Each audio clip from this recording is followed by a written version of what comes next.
ఆత్మీయ భగవద్బంధువులందరికీ శ్రీ అనంత పద్మనాభ స్వామి వారి వ్రతకథ తరువాయి భాగానికి స్వాగతం. కాలం ఒక్క రీతిగా ఉండదు కదా. ధనమిచ్చిన మదమిచ్చును అన్నట్లుగా ధనమదంతో అహంకరించిన కౌండిన్యుడు ఒకనాడు శీల తన సందిట కట్టుకున్నటువంటి తోరాన్ని చూచి, ఓ శీల, నీవు సందిట కట్టుకున్నటువంటి ఆ దారమేమిటి? ఎందుకు కట్టుకున్నావు? నన్ను వశం చేసుకునేందుకా లేక ఎవరినైనా వశం చేసుకునేందుకా అని ప్రశ్నించినాడు. అప్పుడు శీల, ఓ ప్రాణేశ్వర, నేను అనంత పద్మనాభస్వామిని ధరించి ఉన్నాను.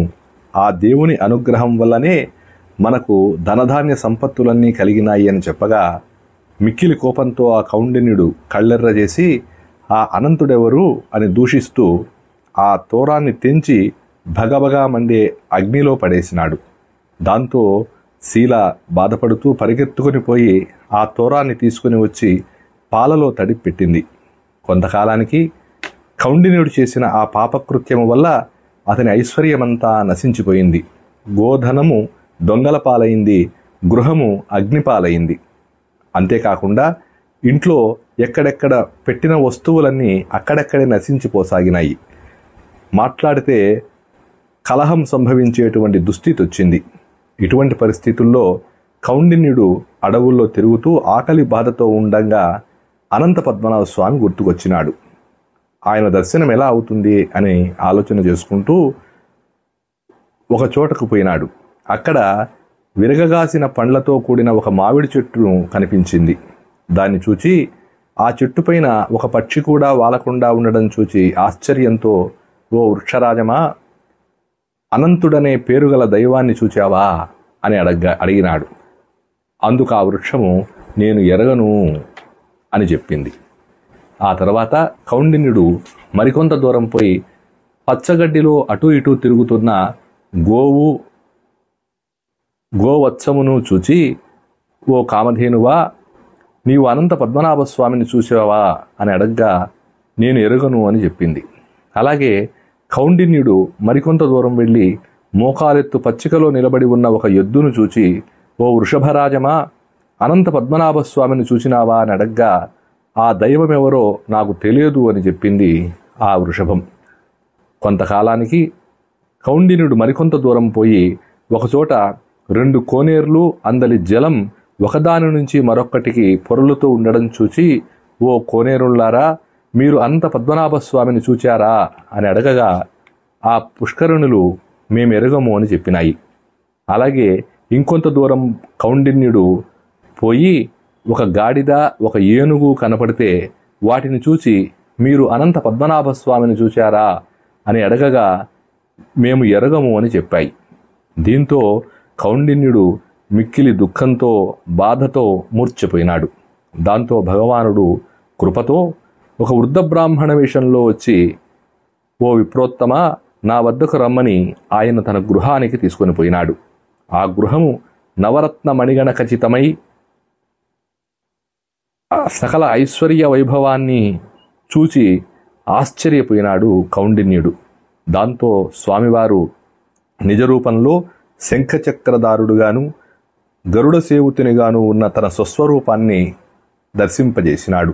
కౌండిన్యుడు చాలా సంతోషంగా స్వామిని ఇలా స్తుతిస్తూ ఉన్నాడు. నమో నమస్తే వైకుంఠ శ్రీవత్స శుభలాంఛన త్వన్నామస్మరణాత్ పాపమశేషం న ప్రణశ్యతి. నమో నమస్తే గోవింద నారాయణ జనార్దన. అనంత పద్మనాభ స్వామి ఈ స్తోత్రము విని సంతోషించి, ఓ కౌండిన్య, నీవు చేసిన ఈ స్తోత్రం నాకు చాలా సంతోషాన్ని ఇచ్చింది. నీకు ఎప్పటికీ దారిద్ర్యం కలగకుండా సర్వ సౌఖ్యాలు అనుభవించి అంత్యమున వైకుంఠ ప్రాప్తిని కలుగజేస్తున్నాను అని చెప్పగా చాలా సంతోషించిన కౌండిన్యుడు ఇలా అడుగుతూ ఉన్నాడు, ఓ మహాత్మా, నేను ఇంతకుముందు దారిలో చూసిన ఆ మామిడి చెట్టు వృత్తాంతమేమిటి? ఆ ఆవు ఎక్కడిది? ఆ వృషభం ఎక్కడిది? ఆ కొలంలో యొక్క విశేషమేమిటి? ఆ గాడిద, ఏనుగు, బ్రాహ్మణులు ఎవరు అని అడగ్గా అందులకు స్వామివారు ఇలా చెప్తూ ఉన్నాడు.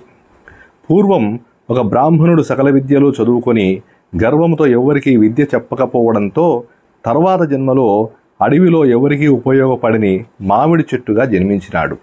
అలాగే ఒకడు మహాభాగ్యవంతుడై ఉండి కూడా తన జీవితకాలంలో ఎన్నడూనూ బ్రాహ్మణులకు అన్నప్రదానం చేయనందువల్ల పశువుగా పుట్టి గడ్డి తిన నోరు ఆడక పచ్చగడ్డిలోనే తిరుగుతూ ఉన్నాడు. ముందొక రాజు ధనమదంతో బ్రాహ్మణులకు చవిటి భూమిని దానం చేసినందువల్ల ఆ రాజు ఎద్దుగా పుట్టి అడవిలో తిరుగుతూ ఉన్నాడు. ఆ రెండు పుష్కరుణులు ధర్మమొక్కటి అధర్మమొకటి అని తెలుసుకో. ఒక మానవుడు సదా సర్వులను దూషిస్తూ ఉన్నందువల్ల గాడిదగా పుట్టి తిరుగుతూ ఉన్నాడు. అలాగే పూర్వం ఒక పురుషుడు తన పెద్దలు చేసిన దాన ధర్మాలను తానే మళ్ళీ అమ్ముకొని ధనాన్ని వెనుకేసుకున్నందువల్ల అతడే ఏనుగై పుట్టినాడు. అనంత పద్మనాభుడైన నేనే బ్రాహ్మణ రూపంలో ఇప్పుడు నీకు ప్రత్యక్షమైనాను. కాబట్టి నీవు ఈ అనంత వ్రతాన్ని 14 సంవత్సరాలు శ్రద్ధాభక్తులతో ఆచరిస్తే నీకు సకల సౌఖ్యాలు ప్రసాదించి అంత్యమున నక్షత్ర స్థానాన్ని ఇస్తానని చెప్పగా కౌండిన్యుడు నమస్కరించినాడు. ఆ తర్వాత కౌండిన్య మహాముని తన ఇంటికి వచ్చి భార్యతో జరిగిన కథంతా కూడా తెలియజెప్పి శ్రద్ధాభక్తులతో 14 సంవత్సరాలు ఈ అనంత పద్మనాభ స్వామి వారి వ్రతాన్ని ఆచరించి ఇహమున పుత్రపౌత్రాది సంపదలను అంత్యమున నక్షత్ర మండలాన్ని చేరినాడు. ఓ ధర్మరాజా, ఆ మహాత్ముడు కౌండిన్యుడు నక్షత్ర మండలములో నేటికిని కానబడుతూ ఉన్నాడు. అగస్త్య మహాముని ఈ వ్రతాన్ని ఆచరించి లోకప్రసిద్ధుడైనాడు. సగరుడు, దిలీపుడు, భరతుడు, హరిశ్చంద్రుడు, జనక మహారాజు వంటి ఎందరో రాజన్యులు ఈ వ్రతాన్ని ఆచరించి రాజ్యాలు అనుభవించి అంత్యమున స్వర్గమును పొంది ఉన్నారు. కనుక ఈ వ్రతకథను ఎవరైతే శ్రద్ధగా వింటారో వారికి అష్టైశ్వర్యములు పొంది తర్వాత ఉత్తమ పదమును పొందుతారు. ఈ ఉత్తమ వ్రతాన్ని ఎవరు ఆచరిస్తారో, వ్రత కథలను ఎవరు శ్రద్ధగా ఆలకిస్తారో వారికి ఇహమున సర్వసౌఖ్యాలు పొంది అంత్యమున సద్గతిని పొందుతారని సూత మహర్షి సవనకాది మహర్షులందరికీ తెలియజెప్పినట్లు చెప్పబడినది. ఇది శ్రీ అనంత పద్మనాభ స్వామి వారి వ్రతకథ విధానము. సర్వులకు శ్రీ అనంత పద్మనాభ స్వామి వారి కృపాకటాక్షములు కలుగుగాక. సర్వం శ్రీ అనంత పద్మనాభ స్వామి దివ్య చరణారవిందార్పణమస్తు. ఓం తత్సతు.